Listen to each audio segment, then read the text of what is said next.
Hola, soy Daniela Rubio y les voy a hablar de la entropía. ¿Alguna vez se han preguntado por qué no podemos movernos en el tiempo o viajar al pasado? Bueno, de acuerdo a la relatividad de Einstein, el tiempo es una dimensión más, como el espacio, que se puede recorrer para arriba, abajo, a un lado, al otro, adelante y atrás. En términos temporales, no hay ninguna ley física que impida que las cosas vayan hacia el pasado, o sea que el pasado y el futuro son asimétricos. Para la física son iguales, pero en experiencia sabemos que solo podemos movernos hacia adelante en el tiempo, o sea, hacia el futuro, y podemos distinguirlo entre el pasado. Pero, ¿por qué? La respuesta la explica la ley de la termodinámica, que en sí no explica una interacción o fenómeno en particular o cómo se conectan las partículas como la gravedad o el magnetismo. Esta ley aparece de una manera espontánea. Ve la materia como sistemas complejos que están formados por muchas partes independientes. Es más fácil estudiar algo como un entero y sus propiedades que al tratar de estudiar cada uno de sus microcomponentes. ¿De dónde viene? Bueno, antes de esto, se tiene que saber que un sistema aislado es un sistema que se caracteriza por no tener un intercambio de energía ni de masa con sus alrededores. La entropía se desarrolla a partir de la segunda ley de la termodinámica, que dice: considerando el universo como un sistema aislado, la cantidad de entropía del universo tiende espontáneamente a incrementarse con el tiempo. Nunca disminuye y siempre es positiva en el universo. Esto es el principio de aumento de la entropía. La segunda ley de la termodinámica tiene dos postulados muy importantes. El primero es el postulado de Lord Kelvin y Max Planck, que explica que ninguna máquina que utiliza calor para realizar un trabajo puede hacerlo con 100% de eficiencia, siempre se pierde calor. Una máquina térmica usa energía QH y esa energía la convierte en trabajo W, pero no toda la energía se aprovecha, hay un gasto de energía QL. La energía no usada se llama entropía. Si se hace al revés y se da trabajo a la máquina para sacar calor, no se puede recuperar la misma cantidad de calor, siendo W menor que QH. El otro postulado es de Rudolf Clausius, que dice: ninguna máquina puede tener como único resultado transferir calor de una fuente fría a una caliente. Existe una magnitud que no depende del camino que se recorra entre dos estados de equilibrio, la cual muestra relación entre calor y temperatura, y la denominó entropía. Es una palabra griega que significa cambio o evolución. Es la tendencia al desorden. Todo lo que ocurre en el universo tiene una situación de mayor desorden. Ninguna fuerza lo produce, pero los sistemas tienden a esto. Esto es entropía. Por ejemplo, los audífonos que se enredan en tu bolsillo, sin ninguna razón, o el universo en sí. El Big Bang fue el momento más ordenado y más simple de la historia. Explotó, y desde que hizo esto no ha dejado de desordenarse y avanzar como un reloj que no se puede revertir. La entropía es una magnitud a gran escala, que indica que puede llegar a pasar con mayor probabilidad y se crea constantemente, pero no se destruye, a diferencia de la energía que no se crea ni se destruye, solo se transforma. Se define como propiedad extensiva, o sea que depende de la masa. Mide el grado de desorden que se genera en un sistema termodinámico al pasar de un estado a otro. Se denota con S y sus unidades son kilojoules por grados Kelvin. La entropía es una propiedad de estado, o sea que no depende del recorrido que pasa de un sistema, solo de sus estados iniciales y finales. Su fórmula es delta S igual a la integral de la derivada de calor entre temperatura. Así que podemos decir que delta S es igual a calor entre temperatura. Aunque se ha dicho antes que la entropía siempre es positiva, esta solo es así hablando de la entropía del universo. Sin embargo, en sistemas abiertos es posible que la entropía llegue a disminuir o ser negativa, como un experimento que se está expuesto al ambiente, siendo el experimento una reacción, o sea, un sistema, que está dentro del entorno y el entorno siendo el universo. Así se puede decir los siguientes postulados. Delta S del universo mayor a cero es una situación real, que está presente desde la existencia del universo. Delta S igual a cero es una situación ideal e irreversible, como cuando pones una masa fría al lado de una masa caliente y se nivelan sus temperaturas. Pero cuando las separas, la fría no regresa a estar fría y la caliente no regresa a estar caliente. Se quedan tibias las dos y en equilibrio. O si tienes un vaso con cubos de hielo, el hielo se derretirá y se convertirá en agua, pero no vas a ver que el agua se enfríe y se formen cubos de hielo. Delta S del universo menor que cero no pasa nada en la vida real, pero delta S en un sistema menor a cero puede ser posible, siendo que la delta S del sistema sea negativa. por ejemplo menos 15 kJ por grados Kelvin, se necesita una delta S del entorno mayor a la delta S del sistema, para que quede una delta S del universo positiva. Establecido esto, se puede decir que cualquier proceso termodinámico aumenta o deja igual la entropía del universo. El mínimo de entropía posible corresponde a la situación en que átomos de una sustancia estarían perfectamente ordenados en una estructura cristalina perfecta. Esta situación debe ocurrir teóricamente a 0 Kelvin, o sea, el cero absoluto. En otras temperaturas, la entropía de una sustancia debe ser diferente de cero. Cuanto mayor la temperatura de una sustancia, mayor el movimiento de sus partículas, más desorganizada está y por lo tanto, mayor su entropía. La entropía en el estado gaseoso es mayor que aquella en el estado líquido, que por su vez es mayor que la del estado sólido. Por definición, la variación de entropía de una transformación es igual a la diferencia entre la entropía de los productos y los reactivos. Delta S es igual a S productos menos S reactivos.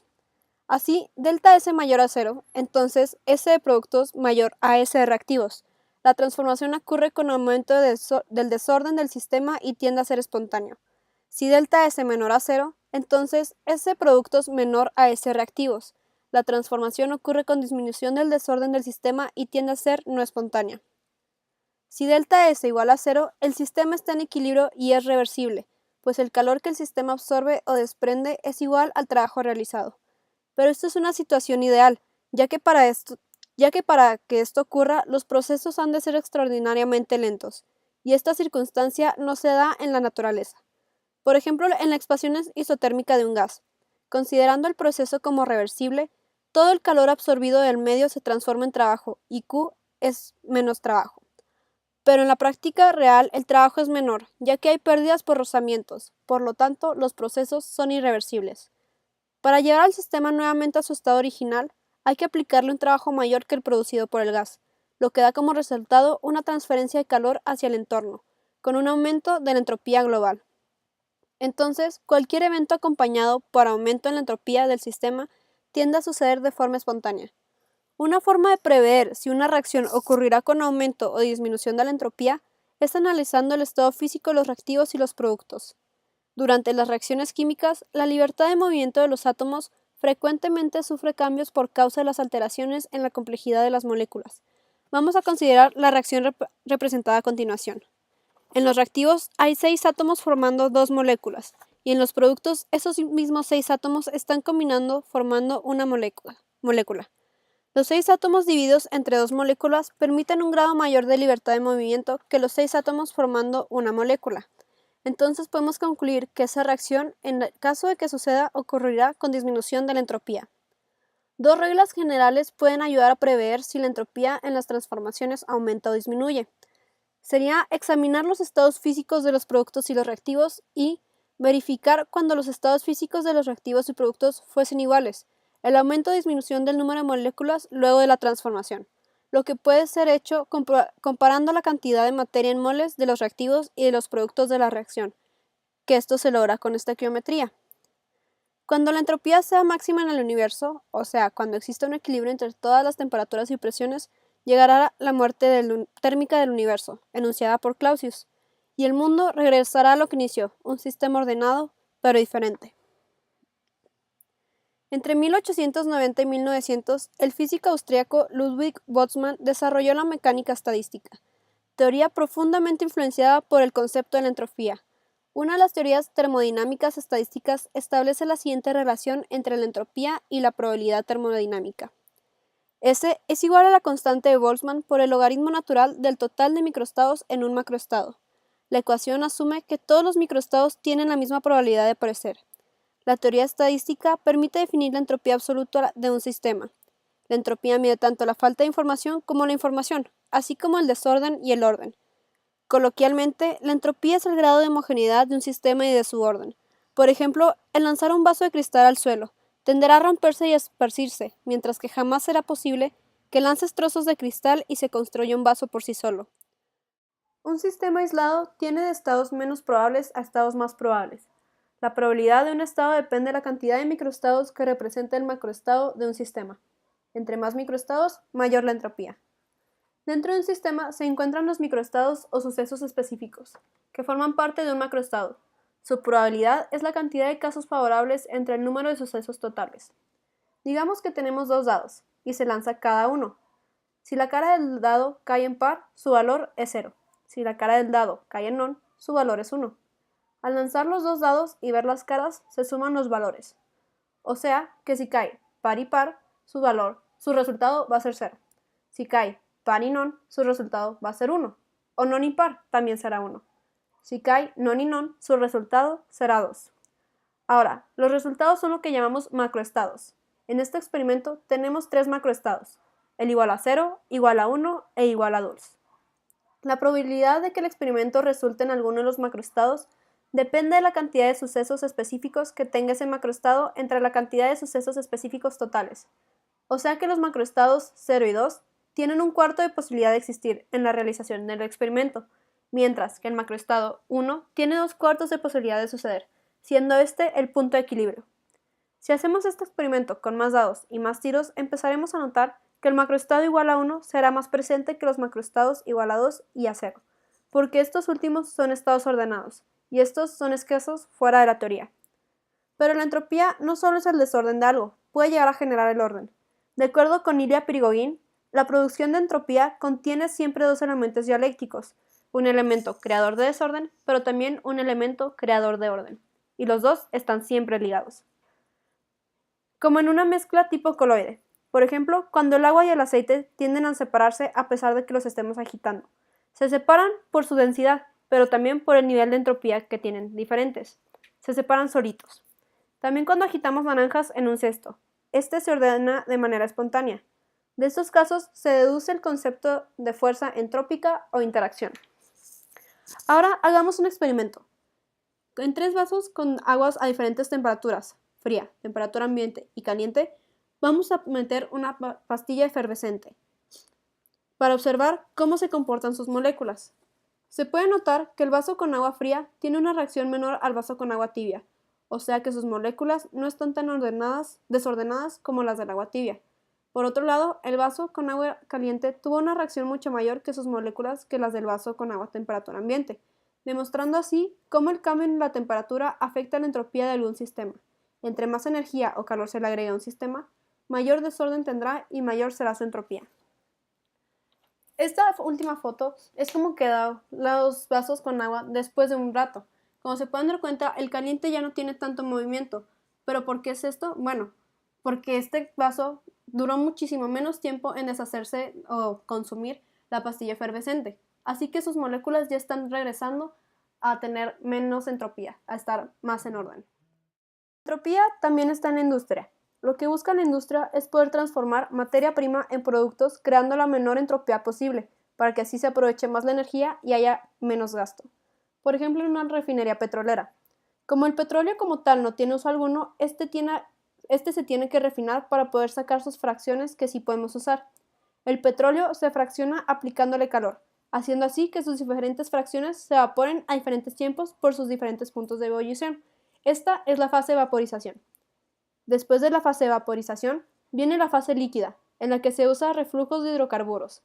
Estos son corrientes líquidas de hidrocarburos que se enfrían por el intercambio con fluidos refrigerantes. La entropía entra en la parte de vaporización, se eleva, y ya que se eleva la temperatura, crea un caos molecular en los hidrocarburos que se transforman a gas. En la fase líquida, las moléculas se siguen moviendo y chocando entre sí, pero en un menor grado ya que se les disminuye la temperatura y por ende también su entropía. Pero no solo está en la industria. A pesar de que no se emplea como tal, como en las máquinas termodinámicas y en la física, en la vida diaria, sí está presente. Por ejemplo, las personas que tienen un estilo de vida más eficiente tienen menos entropía en su vida. O sea que la gente que es altamente organizada tiene un nivel de incertidumbre mínimo. Al organizar su tiempo, sus cosas por hacer, el espacio donde se desarrollan, gastan menos energía y tiempo en hacer sus pendientes o en buscar algo, haciendo una entropía de su vida mínima. Por el otro lado están las personas ineficientes o desorganizadas, que llevan una vida llena de entropía. Al no organizar su tiempo y espacio para vivir, gastan mucha más energía en realizar sus quehaceres, en encontrar algo, y es muy probable que descansen menos que las personas organizadas, ya que siempre están haciendo las cosas al último momento por no organizarse y por el nivel de desorden e incertidumbre que hay en su vida, teniendo como resultado no terminar sus pendientes a tiempo o no encontrar lo que buscaban. También lo podemos encontrar en las bibliotecas. Si la biblioteca tiene un buen sistema de clasificación y catalogación, su entropía es mínima y encontrar el libro indicado es sencillo. Pero si el sistema de clasificación y catalogación de la biblioteca es pobre, su entropía es alta y será muy difícil encontrar el libro deseado, dejando claro cuál biblioteca preferiría consultar algún estudiante. Aunque se tengan dos sistemas equivalentes, como las dos bibliotecas, ya que la masa y el contenido de energía de los dos son idénticos, los sistemas como tal no son necesariamente iguales, pueden diferenciarse por su entropía. Por ejemplo, dos textos, que parecen ser idénticos debido a que ambos cubren básicamente los mismos temas y presentan la misma información. En realidad pueden ser muy diferentes, depende de cómo abordan los temas y cómo presentan la información. Si tenemos un libro con capítulos, temas, subtemas, glosario, índice, etc., será más fácil que el lector entienda y aprenda la información a que si tiene la misma información en un texto sin separaciones. Dos libros aparentemente idénticos no lo son tanto si se requiere el doble de tiempo para aprender un tema con uno de ellos que con el otro. Es por esto que cualquier comparación de sistemas debe tomar en cuenta el punto de vista de la segunda ley de la termodinámica. Así que esto es la entropía y su presencia en la termodinámica, en la estadística y en la vida en general. Espero que les haya servido este video. Aquí les dejo la bibliografía de las fuentes que se usaron para crear este proyecto. Gracias.